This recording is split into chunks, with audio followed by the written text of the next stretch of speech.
Hello, everyone, and welcome to today's webinar, Unlocking Customer Success Through Scalable Education Strategies, brought to you by TSIA and sponsored by Intellum. My name is Vanessa Lucero, and I'll be your moderator for today. Before we get started, I'd like to go over a few housekeeping items. Today's webinar will be recorded. A link to the recording of today's presentation will be sent to you within 24 hours via email. Audio will be delivered via streaming. All attendees will be in a listen-only mode, and your webinar controls, including volume, are found in the toolbar at the bottom of the webinar player. We encourage your comments and questions. If you think of a question for the presenters at any point, please submit through the Ask a Question box on the top left corner of the webinar player, and we will be opening it up for a verbal Q&A at the end of today's session. Lastly, feel free to enlarge the slides to full screen at any time by selecting one of the full screen button options, which are located in the top right corner of the slide player. I would now like to introduce our presenters. John Ragsdale, Distinguished Researcher, Vice President, Technology Ecosystems for TSIA, and Greg Rose, Chief Experience Officer for Intellum. As with all of our TSIA webinars, we do have a lot of exciting content to cover in the next 45 minutes, so let's jump right in and get started. John, over to you. Well, thank you, Vanessa. Hello, everyone, and welcome to today's webinar. There's no denying that customer learning is becoming a much more strategic topic and a key driver of customer success. And we're going to be talking about the importance of those teams working together. And I'm thrilled to be here co-presenting with Greg Rose, who is a big thought leader in the customer learning industry. He had some provocative thinking about customer success, and I think you're going to really enjoy the presentation today. Thanks, John. So when we think about customer success and education services, it's interesting that both of them share this primary charter of increasing customer adoption. And I think everybody knows this, but on the bottom of the slide, the way this works is you introduce this customer learning, the customer consumes that learning, that allows them to more quickly and easily adopt the product. And as they quickly adopt that product, they're getting value, their expected outcomes, their time to ROI. And when that happens, customers are much more likely to renew with you, buy additional services and products from you. So it's really this continuum that the onboarding of the customer, the quality of the content that we're providing to them for education purposes really is setting them up for success and ultimately driving long-term ARR. So one of the things that we are finding, and Maria Manning-Chapman, who runs our education services research practice, does a lot of research on this topic. And the days of one-size-fits-all training for customers is gone. Everybody used to fly in and spend a week sitting in your classroom. But today, we're really focused on these personalized learning paths. Why are people buying your technology? What are their expected outcomes? Each individual person at that customer account, what will they be doing with the product? What are their personal objectives? And how can we create a personalized learning path for each of them that isn't just generic info about the platform that they may or may not need, but the specific info they need to use the technology to be successful in their own jobs?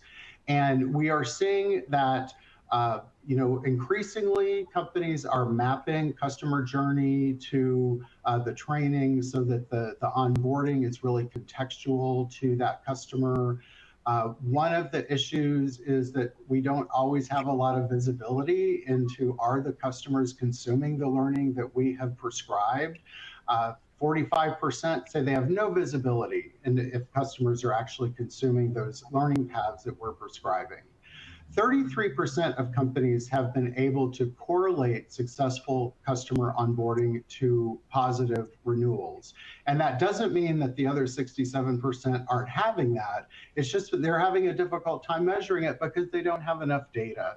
So there is definitely a technology discussion that needs to happen here to make sure that you've got the right tools, correcting the right data, enabling the analysis, so you can really prove to your CRO or your CCO how customer learning is really driving adoption, driving renewals.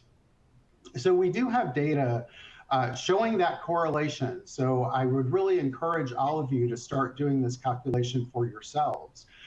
But install-based penetration is the percentage of companies that have really consumed the training that you have prescribed to them. And we are seeing on average that the customers with the higher install-based penetration of that learning definitely are renewing at a faster rate. So getting that content, recommended to them, making sure they're consuming it, following up with them if you don't see them adopting the learning as quickly as they should, is really going to have a big impact when it comes to renewal time. Another big topic in customer learning today is AI and Gen AI, and obviously you've got to be creating a lot of digital content. We have data showing that it's really taking a lot of person hours to create that content. And sometimes the folks who have been creating your customer learning content for the classroom for years may not be as familiar with what is really needed and the technology required to create that digital content. But if we look at the potential for Gen AI, particularly not only in creating the content, but in creating these personalized segmented learning paths, 58% of our education services members say that they're currently not using AI or Gen AI for content development. And just as a comparison, on our support services side, who were really first in line when Gen AI first came out, 72% of them are experimenting with Gen AI for knowledge management, so content creation. So great opportunity here. I think education services may not have been first in line for the Gen AI budget or the thought buy-in from IT, but huge potential there. So that is kind of my opening preamble. And I'm very happy to introduce Greg Rose. We've had a lot of fun preparing for this webinar. He's got some great information. He's going to challenge you, and you're definitely going to come away with some new thinking. So Greg, over to you. Great, thanks, John. All right, I've been thinking a lot about the fact that the modern sales process is evolving, and it's becoming really, really visionary. So we know buyers are savvier than ever. Sales is reacting and they've moved beyond the art of the possible and into selling a vision for the future. So the sales process is now engineered to tap into the ambitions of the buyer. Sales is creating excitement, and they're setting up these expectations that the solution is this catalyst for change and progress, and all of that's going to be led by the buyer. Now that's a really solid sales strategy. It makes the buyer feel like she's going to become a hero. But who in the organization is making sure that the individuals inside the customer who the buyer has tasked with using your tool to reach her goals can actually do the thing she has emotionally invested in? Now, I'm not going to preach. I'm not going to preach to a bunch of successful CS professionals about what CS is or how it works. But today my goal is to help you better connect the potential impact of a well-orchestrated education program to a well-orchestrated customer success motion. So we all agree that the primary goal of the CS team is to ensure long-term customer satisfaction and retention, things John just mentioned. We now live in a world where support is focused on one-time, immediate engagements like a ticket. They work the ticket, they close the ticket is transactional. On the other side, account management is now essentially sales. So it's focused on quota attainment and commission against GRR and NRR, like growth targets that are, these guys are now managed like a sales team. So what I hear often is that the success of a customer success function hinges on its integration with other departments. So when I talk to CS leaders, there are clear patterns and trends and these challenges that they talk about that I suspect will resonate, John, with our audience today. So the first, role overlap and responsibility issues. CS teams often find themselves overlapping from a responsibility perspective with other departments, but CSMs are often better at support than support is. They talk about a lack of integration and collaboration. So CS is often siloed and not adequately supported by other functions, but in my opinion, it's often quietly overcoming deficiencies in other function areas like support and account management. They talk about resource allocation and focus. CS often lacks the necessary visibility, and it's stuck between the reactive nature of support and the more proactive nature of this new sales-like account management. Now, today I'm going to talk about how we elevate CS for greater visibility, but we'll get there in a second. And then the fourth thing I hear all the time is that there's customer journey and expectations management issues. Like companies don't cross-functionally map and manage the customer journey effectively. So how are we as CS leaders supposed to make sure our customers are using the tools correctly if we don't even agree as a company on what our expectations for our customers' experience is or should be? Okay, so we have some issues. We have issues with clear races. We're quietly overcoming the deficiencies of other teams. Our visibility within the org is not great. And our other teams don't understand the reality of our customer's journey, what it is today and what it should be. So sometimes I use this phrase, customer education activates customer success, because generally speaking, I don't think our customers know how to utilize the products and the services we make and sell to achieve those outcomes that they bought. But when we teach them how to use the product the way we designed it, when we educate them on how to achieve their goals, what happens? We improve customer satisfaction and we ensure the renewal. Okay, so at this point, I think I'm starting to radicalize myself. It's like I've reached a whole new level of thinking. It's not just about activating customer success. I want CS to own customer education. And here's why. Aside from the fact that I think customer education can address those internal challenges that CS is facing, the real reason I want you, our CS leaders, to own it is because your competitors are already making significant improvements to their business outcomes through customer education. So we recently completed an industry deep dive that totally jives with all of the TSIA data that John just walked us through. But I pulled this out specifically. In our survey, respondents reported an average of 30 to 40% increase in product adoption, engagement, and CSAT as a direct result of education. That is absolutely amazing. That's the justification you can use to prove why CS should own CE. Now let's talk about how it fits into the CS motion. When it's orchestrated correctly, formalized customer education should appear throughout this entire customer journey. For example, education should drive and allow you to scale those high value experiences like onboarding or new feature training, which in turn drives adoption. It should streamline and automate those repetitive customer interactions like the how to do something inquiries. Now that should quickly demonstrate ticket deflection, which solidifies the CS partnership with support. It should be structured to lead customers through your maturity model, which we know has an impact on retention. And all of this should be engineered around helping your users achieve the outcomes that the buyer bought, which is an often overlooked business strategy in general. All of this stuff sounds like the CS charter to me. So why would you not own it? And here's a sidebar.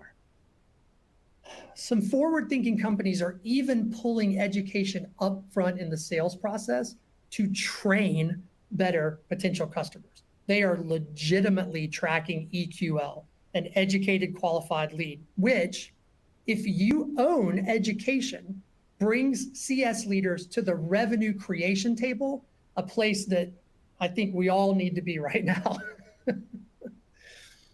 All right, so let's take a second to recap here. We know that CS has a big role to play. We know that CS faces a lot of challenges, especially with the internal roles and responsibilities. CS is often the best positioned team to know how to make sure the customer achieves the business outcomes they envisioned when they bought the product. Customer education can drive a 30 to 40% increase in product adoption and engagement and CSAT. And Greg thinks that you should own customer education as a result. So customer education is a science that can be leveraged to drive the kind of business impact that we're talking about today. So in our cross-functional conversations from this point forward, we're going to separate customer education from support, from community, from HR learning programs, and we're going to call it formalized education designed to help customers achieve those desired outcomes. Okay, so I imagine that all of our attendees today are now saying, "You sold me, Greg. I want to own customer education. I'm in. I'm 100% in." But this seems like a huge undertaking. So where in the world would I even start? Now, I will say that every company is different. So some companies have massive, well-established customer education programs with dedicated teams and dedicated leaders. And so all of this hype aside, as a CS leader in that environment, maybe your goal is to first get heavily involved in CS strategy before trying to tackle ownership. Now, if your company doesn't have a formalized, well-orchestrated program, I challenge you, as the person with the most insight into the customer's real need, to quickly go out and build one. Now, either way, whether you have a large program that'll benefit from your strategic involvement, or if you have no program, you're going to go build it, there are really 4 steps that every CS professional can follow to make the business impact that I'm talking about today. And I want to share what those are. So step 1, you've got to define education for your company. So there are a lot of education and training initiatives that are happening inside your organization today. The things that are on this slide are actual examples of some initiatives, cross-functional initiatives and programs that I recently saw when I sat down with a new client. And I think people often worry about which function area owns what and not stepping on other people's toes. But we've created so many touch points across websites and knowledge bases and submission forms and between teams. Like it's no wonder that our customers don't know how to use our tools successfully. So my advice is to just go for it. Like proactively take a stab at defining what education motions already exist in your organization today. Now, if you can't lay hands on this kind of mapping, it's highly likely that no one else in the organization is thinking holistically about it. So whether the company, again, has a dedicated education team that lives outside of CS or not, this is a great way to get involved in education strategy. Now, I'll say that a little bit differently because I think this is an important point. Documenting where and when education happens is a great way to start developing a business case for creating a customer success-led customer education program. Okay, step 2, keep it really simple. So regardless of where the specific content or these different experiences fall in that customer journey, there are really only 4 types of education initiatives that can be delivered through an education program or platform. Now, CS is focused on the first 3: onboarding, skills and enablement, certification. So I think a good exercise to go through is to organize the content and the experiences that you have today, or the ones you plan to build. Organize this content against your major customer touch points and those experiences. So if you struggle to fit something into one of these 4 buckets, it may not be a viable education initiative, something you don't want to mess with.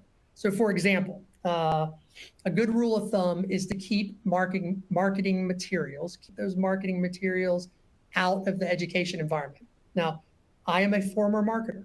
I understand the importance and the impact of our marketing team's driven content. But the art of convincing someone to do something is not the same as the science of teaching someone how to do something.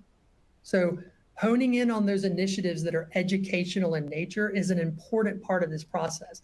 Content that doesn't teach someone how to do something is not going to help you reach the CS goals that education can drive when it's done correctly. All right, step 3. You can, I'm here to support you. You can and you should build business cases for an investment in education from the jump. So in my experience, it doesn't matter whether we're starting from scratch or you're overseeing or getting involved in a huge mature program. You can and you should start this part of the exercise small-ish. So to get started, I recommend focusing first on the few initiatives that have the highest likelihood of impacting the business goals that the company is already marching towards. So we definitely want to improve CSAT, but let's assume, and I think this is a very safe assumption right now, that there's a big focus on cost reduction inside your company today. So for example, maybe we have an unexpected increase in tickets this year, and that increase is growing rapidly. By the way, ticket reduction is a great model and a great exercise that's well suited for education. So assuming we are, okay, so let's assume we don't have a crappy product. Okay, let's assume we have a great product. So then I think we're gonna ask ourselves the question, like, are customers submitting tickets because they don't know how to use the product correctly? Okay, the answer can be found in both the trends in the CS team interactions and in the tickets themselves. So then you could ask, well, do we have a formalized onboarding curriculum? If the answer is no, then we need to go get one up and off the ground as quickly as possible. But if the answer is yes, we should take a closer look at it. Can we rework the onboarding content and make sure it is engineered to address the specific concepts that CS already knows exists inside those tickets? Now we're talking about just one specific initiative, a new or an updated onboarding that is tied directly to a major company goal, which is cost reduction. Now, I think once we get here, when you get into this mindset, now you can start developing a hypothesis. We believe we can reduce ticket volume by 20% through an updated customer education onboarding initiative that relies heavily on CS insight. Okay, now let's recap again real quick before we cover the 4th and I think the final step in this process that you can use to pursue this crazy concept of mine. CS has identified and documented all of the true learning initiatives in play today. CS has consolidated them into 4 core initiative types. CS has identified a big time needle mover that's tied to a big time company goal. Now the next step is correlation. So correlating correlating the consumption of content to business outcomes sometimes feels really hard, and I think people just don't want to do it. And frankly, this is what separates world-class learning programs from not so world-class learning programs. It's not money, it's not resources, it's not company size, it's not content, it's not education expertise. It's simply the ability to prove the business impact of a specific education initiative. So let's go back and think about our onboarding example. So to get to the correlation to prove your hypothesis, you're going to partner now with those internal teams like support to look at several data points that are at the user level. So do the users who complete the new onboarding content submit fewer tickets than those who do not complete the content? Data point number one. Do customers who have completed the new onboarding and who are submitting fewer tickets, do they report higher CSAT scores? Do they buy more? Are educated customers more likely to renew? Now, let's say it turns out that we did all of this work and we reduced tickets by 21% over a 12-month period. What business impact, think cost and revenue, did our single initiative to create or maybe improve based on CS's insight, maybe improve a customer onboarding initiative? What impact did that have on the business? Now, that is a conversation I want to have with the CEO. I think education programs can be complex and they can have a lot of moving parts. But as CS professionals, if we can demonstrate that CS knows the customer needs better than anyone, group existing content into higher level initiatives like onboarding or certification, then focus on the few initiatives that can positively impact business goals, doing things like driving revenue, improving retention, focusing on cost reduction, and then we can work with our internal partners to get access to the data to demonstrate the impact. Then you can demonstrate why customer education should live with customer success and how you're going to leverage it, to activate your customer success strategy. Okay, John, I can talk about this for another hour, but for time's sake, I'm going to step off my soapbox here, and I'll turn it back over to you. I think for born in the cloud companies that have always been focused on adoption and renewal, this is a very logical approach. Education is a critical part of onboarding. They understand, consuming content means consuming product means renewals. I think that the change management issue is for legacy companies who have customer learning clearly embedded, maybe on the product side, and the professional services side, and it's going to be more of an uphill battle for them. But what I really liked that you talked about, and this is something that I've talked about a lot too, is education has so much impact on different parts of the organization. Yeah. People that are moving to freemium products need really good learning embedded in those freemium products, so customers can trial the technology, immediately understand how to use it, and then decide to become a paying customer. Obviously, professional services, they're doing a lot of training as part of implementation, customer success, obviously, and we've done webinars on collaborating between education and support. And I don't have the data at the top of my head, but the majority of companies say that they are getting no reports from support on the number of tickets related to how do I questions to help them understand what they should be covering in onboarding to eliminate that support traffic. So in a lot of companies, the support organization becomes the customer learning center because they're the ones getting all of the questions. So great information. You've definitely given me a lot to think about. I think the audience has a lot to think about as well. I know we've got a lot of questions from the audience. Vanessa, you want to take us through some Q&A?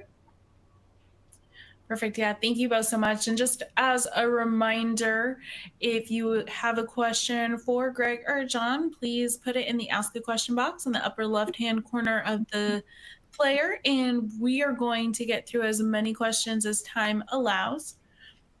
Our first question here is from Hope, and they say, how can customer success get involved with customer education if it's currently happening in other parts of the business? John, you want to go first, or shall I take a stab? Oh, take it away. Well, I think partially John just answered the question. I think there's sort of two levels of there's two things that can happen simultaneously to make this connection a little deeper. So one is there is a leader to leader conversation, and I think sort of taking both what John said and then some of these ideas that I was laying out here, demonstrating that CS has insight, has insight, or can, has recorded or captured data over time, can demonstrate trends in their conversations that are directly related to how customers struggle with product, understanding product, getting to the outcome. Things like feature requests, or there's a lot of data that can be amassed. Leader to leader demonstrating that, hey, we have a lot of information and a lot of trending here that isn't visible or visible enough to the rest of the company. Leader to leader, you can form a partnership, and then together, support and education, as John just said, those two teams are almost autonomous in their ability to make an impact on those things. They can start working together. John made a good point that I'll double click on. Where in support are we driving users to the right education content, and how are we thinking about the separation of reference material like a knowledge base versus curriculum? When is it important or appropriate to point the customer to one or the other? These are the kind of things that I think leader to leader can be addressed. I also think there's an opportunity for team members, for CSMs, to reach out to their support team peers. So at the manager to manager level, for example, or depending on the org, like a CSM going a little deeper to the manager, to start to demonstrate the alignment between the data they're capturing. Because in my experience, there's a lot of disconnect, especially at the sort of like IC, in the weeds level. So I think if we're doing both of those things, like we've got a leader to leader conversation happening, and then maybe we've got some proactive outreach from CSMs to their support peers, I think you'll be surprised how quickly you can set up that joint project to demonstrate the big business impact we can make together. Okay, our next question. It's okay. Our next question comes from Graham, and they say, which stage of the customer journey is most important to start developing education for? I'll be interested in John's answer, but I think I would push it back on the company, because I've seen this happen all across the life cycle. It partially depends on who owns it today. It depends on whether or not CS is getting more involved in it. I'm serious when I say that you can take some of these programs are massive, and you can look at thousands of individual education or learning activities and all the complexity. I think you can narrow down all of the content, or at least identify these big needle moving initiatives like onboarding. And so I think you got to look first at the problem, and then decide which of those sort of key initiatives, like skills and enablement, which we didn't really dig into today, but this is all the stuff about how to use the tool. And if there are problems with, customers not understanding how to get to the desired outcome, maybe that's where you invest. But I think looking for the problem first is going to illuminate where in the life cycle. Onboarding is a place I see often. So I often see a first step as being sort of this group collaboration around really understanding whether or not strategically our onboarding program or our onboarding initiative is actually leading the individual user to some mastery of the platform. But honestly, it could fit in anywhere where we can identify a problem. Well, my thoughts on that one, the question is assuming that the company has really defined what the entire customer journey is and the role of education at each step in that journey. Yeah. And I would say few companies have actually done that. I think that if you've done the hard work to truly map out the customer journey for cloud customers or subscription customers and the role of education in each of those, you're 90% there. Because I think in doing that, it's going to be obvious where the gaps are, where there are no correlations showing that education is helping that step in the customer journey be successful. Absolutely. But, content is very reusable. So if you've got a hole someplace, there's probably already content you can use to fill it and maybe identify additional content or content formats that you need to create. But and you talked about that. You got to do the homework. You've got to identify the role of customer learning at each step. And it sounds like an easy thing to do, but for a large company that's very siloed or fragmented, that's going to be a lot of work. It's a lot of work, and it can be overwhelming. I think, again, my message would be find a problem that's addressable and start there. We can't possibly attempt to do this, especially with established company and a historic, a long-running motion. You're not going to be able to identify, to map the customer journey, come up with 10 problems, and start trying to address them at the same time. It's like, I think we got to figure out what the pressing issue is that's tied to a real business goal, because that's worth investing in. Okay, we have a question from Sadia, and they say, where do you get started with the many types of customer education content? For example, how-to articles, onboarding, etc. Content is the challenge for most companies, and I think part of the reason it's a challenge is because there are so many options and there are so many ways that companies present all of these learning opportunities and experiences. So if you go back and look at the slide I had where I'd mapped out just that one customer had rows and rows and rows of content or experiences that were aimed at the customer but lived all over the organization. Content type can be difficult. I think if I'm looking at something new or I'm looking at trying to improve a specific initiative, my advice is always to keep it simple. I think video is a very impactful medium.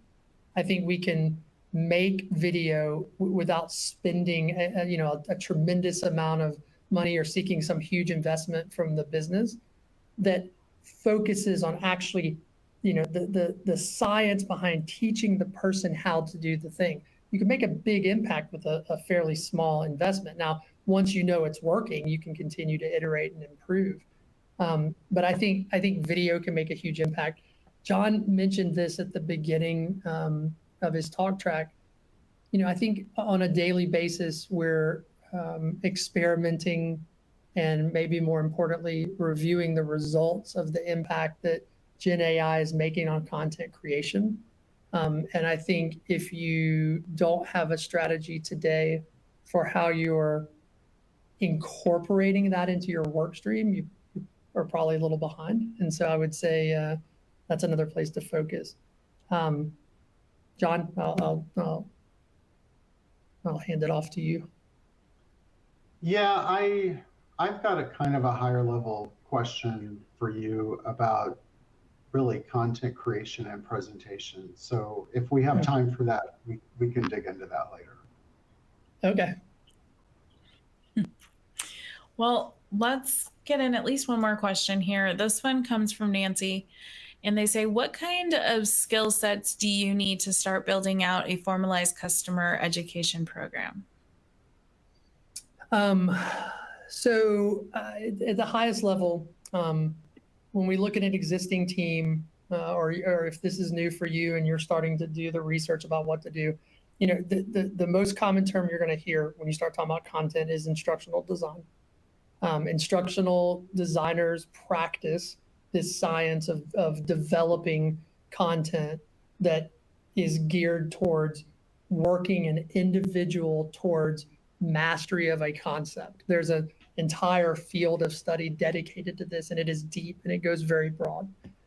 So I think at some point you have to know that the content is educational in nature.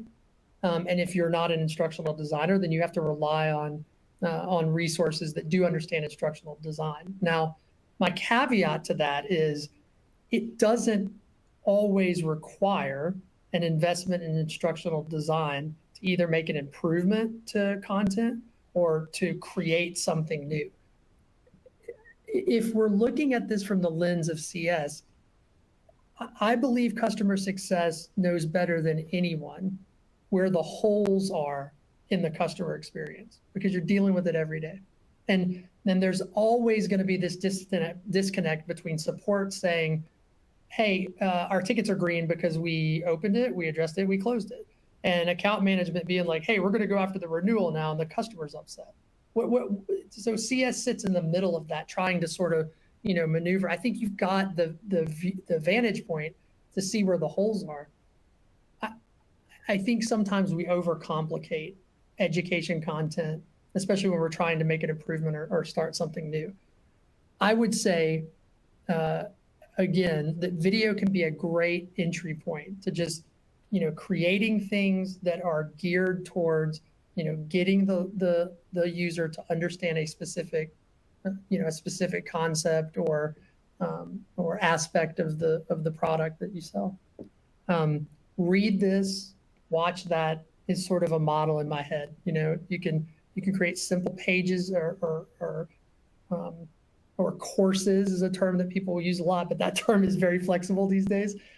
You can read something and you can walk them simply through the specifics on what to read. You can show them a video. At the end of it, you want to assess whether or not they understood it and then can demonstrate how to apply it. That can be a simple quiz. It doesn't have to be a complicated education assessment. But I think simple's better.